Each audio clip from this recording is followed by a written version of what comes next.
Selamat siang teman-teman, perkenalkan nama saya Balu dari jurusan Sosiologi Visip Undanam semester 7.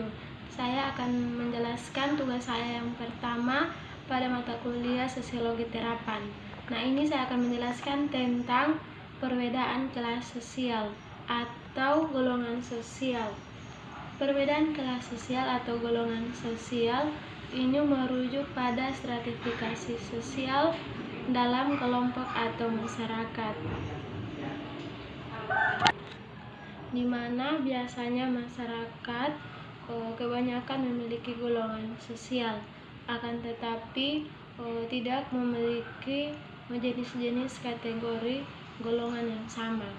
Nah, berdasarkan karakteristik stratifikasi sosial dapat kita temukan ada beberapa pembagian kelas atau golongan dalam masyarakat, seperti pembagian kelas yang pertama pada kelas atas, kelas menengah, dan kelas bawah. Nah,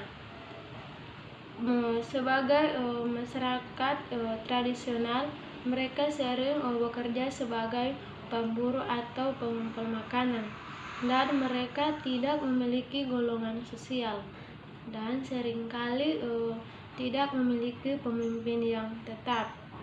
Oleh sebab itu, dari stratifikasi sosial dalam masyarakat seperti ini, semua orang biasanya mengadakan atau mengerjakan aktivitas yang sama dan tidak ada pembagian dalam pekerjaan. Kemudian perbedaan kelas sosial dalam relevansi bahasa untuk sosialisasi. Nah, hubungan antara kelas sosial teman-teman dengan pemakaian bahasa sangat penting, karena masyarakat adalah sekelompok individu yang bekerja sama antara individu dengan individu yang lain pada suatu tempat dengan tujuan yang sama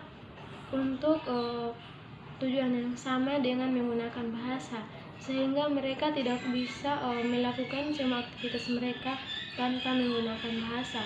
Kemudian yang berikut teman-teman, pada hubungan antara individu masyarakat dalam sebuah budaya tentu memiliki perbedaan kelas. Yang saya sebutkan tadi ada perbedaan kelas sosial atas, menengah, dan bawah.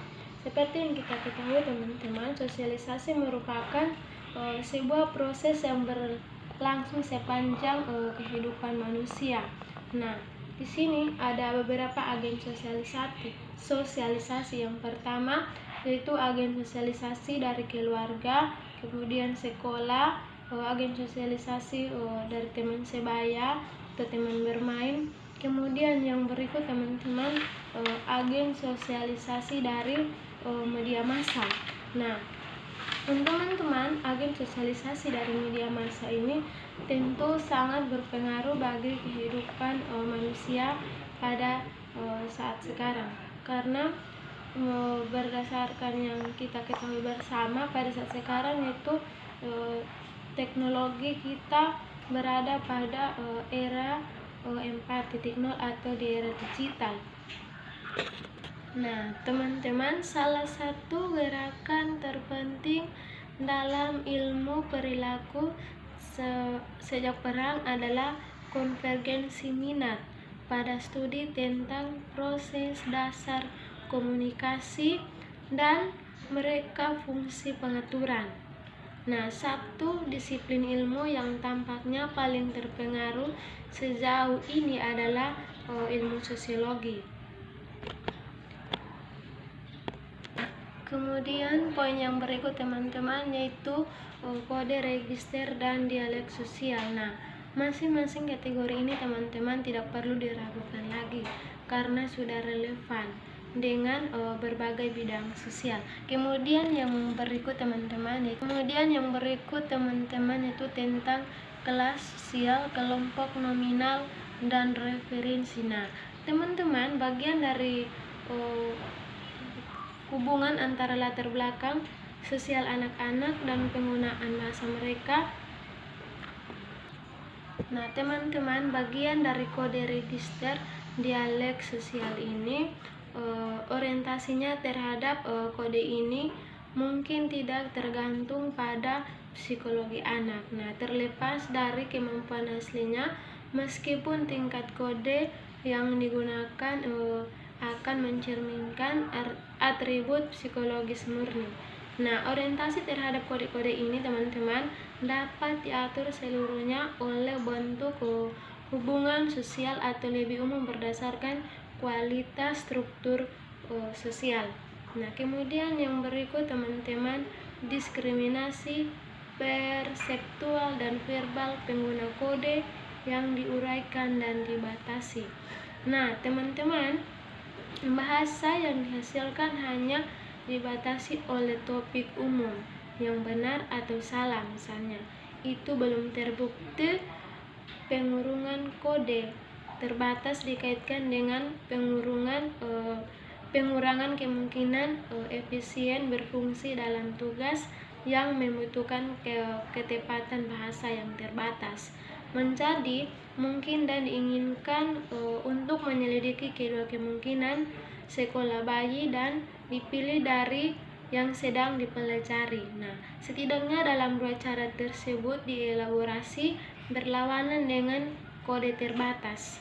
Satu dasar pemilihan tergantung pada eksperimen manipulasi dan lainnya atas perbedaan individu yang terjadi secara alami, teman-teman.